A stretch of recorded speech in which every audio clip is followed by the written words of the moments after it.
ഇത്തവണയും മായാവി രക്ഷപ്പെട്ടു. അല്ലേലും കുട്ടൂസിന് ഉണ്ടാക്കി അങ്ങനെ തന്നെ വേണം. സൂത്രൻ എന്തായി കാണുമോ എന്തോ. ഡോക്ടർ ഡോക്ടർ എന്താ കുട്ടി? എനിക്ക് സഹിക്കാൻ പറ്റുന്നില്ല ഡോക്ടർ. നേരെ പോകൂ, ലെഫ്റ്റ് എടുക്കൂ, രണ്ടാമത് കാണാൻ ബാത്റൂം. അതല്ല ഡോക്ടർ, എനിക്ക് ഡോക്ടറോടൊന്ന് തുറന്ന് സംസാരിക്കണം. തുറന്നോ? ഇരിക്കും.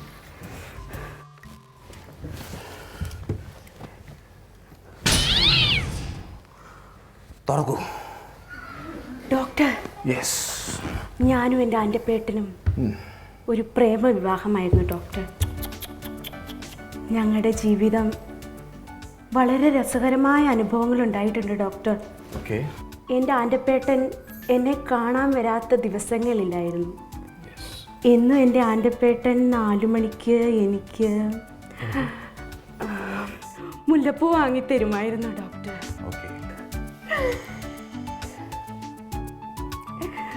തേനെ പാലെ പൊന്നെ എന്ന് വിളിച്ചിരുന്ന എൻ്റെ ആൻ്റപ്പേട്ടൻ മാവ് പൂവ് കായെന്നല്ലാതെ ഇപ്പൊ വിളിക്കില്ല ഡോക്ടർ. വിളിക്കില്ല. എനിക്ക് ജീവിക്കണമെന്ന് തന്നെ ആഗ്രഹമില്ല ഡോക്ടർ. കുട്ടി കരയല്ലേ? ആരെങ്കിലും കയറി വന്നാൽ തെറ്റിദ്ധരിക്കും. കണ്ടു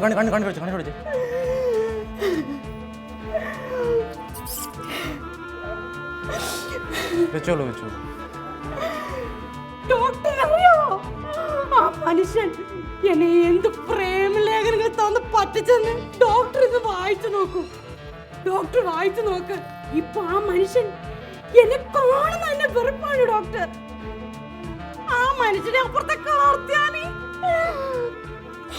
കൂടോത്രം ചെയ്ത് മയക്കി വെച്ചേക്കും. അയക്കിന്റെ പേര് പറയുമ്പോ തന്നെ വെറുപ്പാണ്. ഈ മനുഷ്യന്റെ മനസ്സെന്ന് പറയുന്നത് അൺകോൺഷ്യസ്, സബ് കോൺഷ്യസ്, കോൺഷ്യസ് എന്നീ 3 തലങ്ങളിലാണ്. അപ്പോൾ ഈ അൺകോൺഷ്യസിലുണ്ടാകുന്ന വൈബ്രേഷൻ കോൺഷ്യസ് മൈൻഡിലേക്ക് വരുന്നു. ഈ കോൺഷ്യസ് മൈൻഡിലുണ്ടാകുന്ന വൈബ്രേഷൻ സബ് കോൺഷ്യസ് മൈൻഡിലേക്ക് പോകും.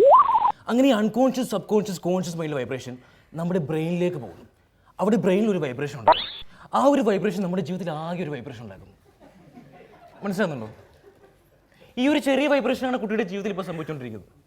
കുട്ടി അനാവശ്യമായ കുട്ടിയുടെ ഭർത്താവിനെ സംശയിച്ച് വെറുതെ കുട്ടിയുടെ ജീവിതം ഇങ്ങനെ എന്താ പറയുക, ഒരു കോൺഫ്ലിക്റ്റിലൂടെ കൊണ്ടുപോകാതെ കുട്ടിയുടെ ഭർത്താവിനെ ഒരുപാട് സ്നേഹിച്ചു നോക്കി.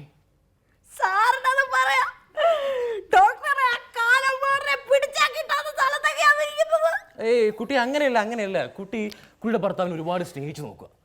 ഒരുപാട് സ്നേഹിച്ചു. കുട്ടി ഒരുപാട് ഒരു 100% കുട്ടിയുടെ ഭർത്താവിനെ കൂടി സ്നേഹിക്കുകയാണെങ്കിൽ കുട്ടിക്ക് കുറഞ്ഞത് 25% ആ സ്നേഹം തിരിച്ചു കിട്ടും. നമ്മുടെ ജീവിതം എന്ന് പറയുന്നത് ഇങ്ങനെയാണ്, ഒരു ഗിഫ് ആൻഡ് ടേക്ക് ആണ് നമ്മുടെ ജീവിതം. മനസ്സിലായോ? അതുകൊണ്ട് കുട്ടി ഞാൻ പറഞ്ഞ കാര്യങ്ങളൊക്കെ ഫോളോ ചെയ്യുക. ഭർത്താവിനെ ഒരുപാട് സ്നേഹിക്കുക, ഒരുപാട് പ്യാർ ചെയ്യുക, ഒരുപാട് മൗത്ത് ചെയ്യുക. ഡോക്ടർ ബാലരമ വായിക്കുമല്ലേ? ബാലരമ വായിക്കുമെന്നോ? എൻ്റെ കുട്ടി, ബാലരമ എന്ന് വെച്ചാൽ ഇതാണ് മാഗസിൻ. ഇതിൻ്റെ അകത്ത് ബാലരമ ഒരുപാട് നല്ല കഥാപാത്രമുണ്ട് ബാലരമയിൽ. അപ്പോൾ ഞാൻ കുറച്ച് നേരം ബാലരമ കൂടി പറയാം. ഈ ബാലരമ വെച്ച് കഴിഞ്ഞാൽ എൻ്റെ ഒരു പ്രത്യേകത വെച്ച് കഴിഞ്ഞാൽ ബാലരമയിലെ കഥാപാത്രങ്ങളെല്ലാം ഭയങ്കര റിയലിസ്റ്റിക്കാണ്. നമ്മുടെ മനസ്സിലൊരു ആശ്വാസം, നിശാന്തത, അങ്ങനെ എല്ലാ സ്ഥലങ്ങളും ഈ ബാലരമ തരും. അറിയോ? കുട്ടിയുടെ മനസ്സിൽ എപ്പോഴെങ്കിലും ഡിപ്രഷൻ തോന്നുവാണെങ്കിൽ ബാലരമയിലെ സൂത്രം വായിച്ചു നോക്കൂ. കുട്ടിയുടെ മനസ്സിലെ ഡിപ്രഷനൊക്കെ പെട്ടെന്ന് കുറയുന്നു, കുട്ടിക്ക് മനസ്സിലാവും. എനിക്ക് ബാലരമ ഇഷ്ടമില്ല ഡോക്ടർ, എനിക്ക് പൂമ്പാറ്റയാണ് ഇഷ്ടം. പൂമ്പാറ്റയോ? പൂമ്പാറ്റയിൽ എന്തിരിക്കുന്നു? As compared to Balarama with Poompatta is nothing, you know. പക്ഷേ പൂമ്പാറ്റ കഥാപാത്രം ഒന്നും റിയലിസ്റ്റിക് അല്ല. ബാലരമയിലെ കഥാപാത്രങ്ങൾ ഭയങ്കര റിയലിസ്റ്റിക് ആണ്. എക്സാമ്പിൾ പറഞ്ഞാൽ ഇപ്പോൾ നമ്മൾ മായാവി, കുട്ടൂസൻ, പിന്നെ ശിക്കാരി ശംഭു ഇതൊക്കെ വായിക്കുമ്പോൾ ഈ കഥാപാത്രങ്ങളൊക്കെ നമ്മുടെ മനസ്സിൽ ഇങ്ങനെ ഉയർന്നു വന്ന് നമ്മുടെ മനസ്സിനെ അവരൊരു വേറൊരു ലോകത്തെ കൊണ്ടുപോവുകയാണ്. ആ ഒരു നിമിഷം നമ്മുടെ മനസ്സ് എന്തിനും നമ്മുടെ ഒരുപാട് ഡിപ്രഷൻസ്, കംപ്രഷൻസ് ഒക്കെ അനുഭവിക്കുന്നതാണ് മനുഷ്യർ. അപ്പോൾ ഈ ഡിപ്രഷനും കംപ്രഷനും ഒക്കെ മനുഷ്യൻ്റെ മനസ്സിലേക്ക് വരുമ്പോൾ ഇമാതിരി ചെറിയ കഥകൾ വായിക്കുമ്പോൾ നമ്മുടെ മനസ്സ് ഭയങ്കര റിലാക്സ് ആയിരിക്കും. നമ്മുടെ മനസ്സിങ്ങനെ ഒഴുകി. അതുകൊണ്ട് കുട്ടി ബാലരമ നോക്കി. പൂമ്പാറ്റ ഒന്നും വായിച്ചില്ല. പൂമ്പാറ്റയിൽ എന്താണ് റിയലിസ്റ്റിക് ആയിട്ട് പറയും? കിഷ്കു റിയലിസ്റ്റിക് ആണ് കുട്ടി പറയുന്നത്. ഒരു കൊരങ്ങൻ ഒരു ഹെൽമെറ്റും വെച്ചിട്ട് സിംഹത്തിനെയും മാനിനെയും ആനേനെയും പുല്ലിനെയും ഇടിക്കുകയും ചവിട്ടുകയും തൊഴിക്കുകയൊക്കെ ചെയ്യുന്നു. ഇതൊക്കെ റിയലിസ്റ്റിക് ആണോ? ഇതൊക്കെ എവിടെയെങ്കിലും നടക്കുന്നതാണോ? കുട്ടി തന്നെ പറയൂ. കിഷ്കുവിന് കുഴപ്പമില്ല. പക്ഷേ ബാലരമയിലെ കഥാപാത്രങ്ങളും കിഷ്കു എല്ലാം തീരെ റിയലിസ്റ്റിക് ആയ കഥാപാത്രങ്ങളാണ്.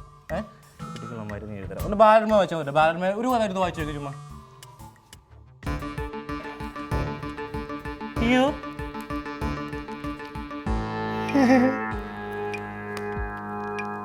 ഡോക്ടർ പറയുന്നത് പൂമ്പാറ്റ കൊള്ളില്ലെന്നാണോ? കൊള്ളില്ലെന്നാ? സിസ്റ്റർ മേരി, പൂമ്പാറ്റയ്ക്ക് എന്നാ കുഴപ്പം? പൂമ്പാറ്റ നല്ല മാതിരിയാണ്. പൂമ്പാറ്റയ്ക്ക് എന്നാ കുഴപ്പം? പൂമ്പാറ്റയ്ക്ക് കുഴപ്പമില്ല. പൂമ്പാറ്റയ്ക്ക് എന്നാ കുഴപ്പം?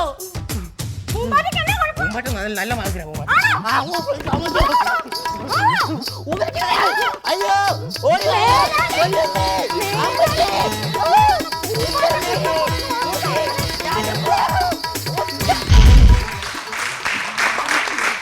വളരെ എൻജോയബിൾ ആയിരുന്നു, വളരെ ഫണ്ണി ആയിരുന്നു പല മൊമെൻറ്റ്സും. പക്ഷേ ഒരു മിമിക്രി പരിപാടിയുടെ മുകളിലേക്ക് ഇത് പോയില്ല.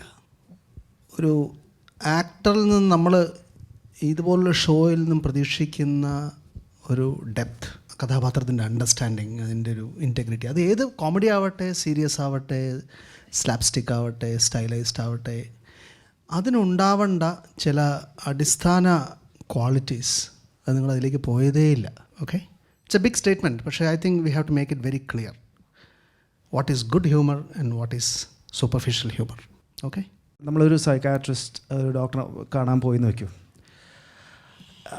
ഐ ഡോണ്ട് നോ, നമ്മൾ യെസ് ഇരിക്കൂ എന്നൊക്കെ പറഞ്ഞിട്ട് അങ്ങനെ ആരെയും തുടങ്ങുമോ? I mean asking about day to day life, മനസ്സിലായില്ലേ? അപ്പോൾ അവിടെയാണ് ക്യാരക്ടറിനെ പാളിച്ച് പറ്റി പോകുന്നത്. ആശ ഡയലോഗ് പറയുമ്പോൾ മാത്രമാണ് ക്യാരക്ടർ ആവുന്നത്. മനസ്സിലായോ? ഞാൻ ഇപ്പോൾ പറഞ്ഞു, എൻ്റെ ഡയലോഗ് പറഞ്ഞു, നിങ്ങൾ പറ, എന്നിട്ട് ഞാൻ പറയാമല്ലോ എൻ്റെ ഡയലോഗായി, ഞാൻ ക്യാരക്ടറായി. അങ്ങനെയല്ല. See, even when he is talking, നമ്മൾ നമ്മുടെ ഡയലോഗ് പറഞ്ഞു കഴിഞ്ഞാൽ അയാൾ ഡയലോഗ് പറയുന്നത് നമ്മൾ കേട്ടുകൊണ്ടിരുന്നു. Then when the time comes we come out with ആ ഡയലോഗ്. അപ്പോഴും അതിൻ്റെ ഇടയിലും നമ്മൾ ക്യാരക്ടർ തന്നെയാണ്. You maintain that character even when you are not talking. കഴിഞ്ഞ 2 ആഴ്ചയായിട്ട് അല്ലെ 3 ആഴ്ചയായിട്ട് ഇതിന് വന്നുകൊണ്ടിരിക്കുന്നൊരു ലെവലുണ്ട്. ആ ലെവൽ കീപ്പപ്പ് ചെയ്യണം. ആ ലെവലിന് മുകളിലുള്ള സാധനങ്ങൾ വേണം നമ്മൾ ചൂസ് ചെയ്യാൻ. എന്നോട് പല പിന്നെ സിനിമ ഫീൽഡിൽ നിന്നുള്ള പലരും തന്നെ വിളിച്ച് പറഞ്ഞിട്ടുണ്ട്. മറ്റ് പല